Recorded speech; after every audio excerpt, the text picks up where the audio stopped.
اعوذ باللہ من الشیطان الرجیم بسم اللہ الرحمن الرحیم۔ حضور صلی اللہ علیہ وسلم کا دوڑ لگانا۔ حدیث شریف میں ہے کہ ایک مرتبہ حضور صلی اللہ علیہ وسلم ایک دعوت تشریف لے جا رہے تھے۔ ام المومنین حضرت عائشہ صدیقہ رضی اللہ تعالیٰ عنہا بھی ساتھ تھی۔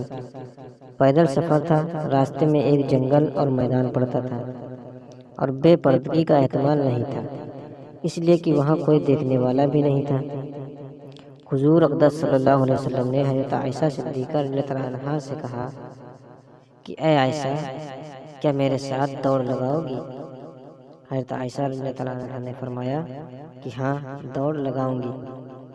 اس دوڑ لگانے سے ایک طرف تو حضرت عائشہ صدیقہ رضی اللہ تعالیٰ عنہا کی دلجوئی مقصود تھی اور دوسری طرف امت کو یہ تعلیم دینی تھی کہ بہت زیادہ بزرگ اور نیک ہو کر ایک کونے میں بیٹھ جانا بھی اچھی بات نہیں، بلکہ دنیا میں آدمیوں کی طرح، انسانوں کی طرح رہنا چاہیے۔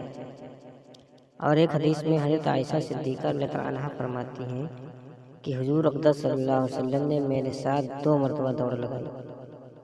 ایک مرتبہ حضور اقدس صلی اللہ علیہ وسلم آگے نکل گئے اور دوسری مرتبہ جب دوڑ لگائی تو چونکہ اس وقت آپ کا جسم نسبتاً بھاری ہو گیا تھا، اس لیے میں آگے نکل گئی اور آپ پیچھے رہ گئے۔ اس وقت آپ نے فرمایا تلکا بتلکا، یعنی دونوں برابر ہو گئے۔ ایک مرتبہ تم جنت گئی اور ایک مرتبہ میں جنت گیا۔ اب دیکھیے کہ بزرگان دین اس سنت پر کس طرح عمل کرنے کا موقع کی تلاش میں رہتے ہیں۔ ایک مرتبہ حضرت حکیم الامت مولانا اشرف علی تھانوی کو دوسرا تھانہ بھون سے کچھ فاصلہ پر ایک گاؤں میں دعوت میں تشریف لے جا رہے تھے اور اہلیہ محترمہ ساتھ تھی۔ جنگل کا پیدل سفر تھا اور کوئی شخص بھی ساتھ نہیں تھا۔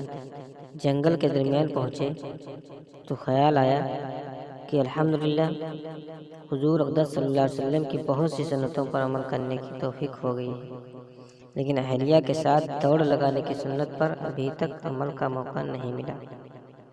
آج موقع ہے کہ اس سنت پر عمل ہو جائے۔ چنانچہ اس وقت آپ نے دوڑ لگا کر اس سنت پر عمل کر لیا۔ اب ظاہر ہے کہ دوڑ لگانے کا کوئی شوق نہیں تھا، لیکن نبی کریم صلی اللہ علیہ وسلم کے سنت پر عمل کرنے کے لیے دوڑ لگائی۔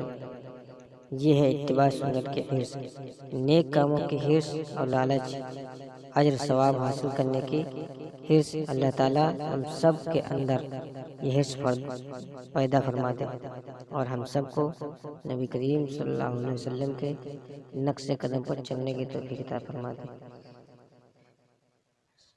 اور میری اس ویڈیو کو زیادہ سے زیادہ شیئر کریں، کمنٹ کریں، لائک کریں اور سبسکرائب کریں۔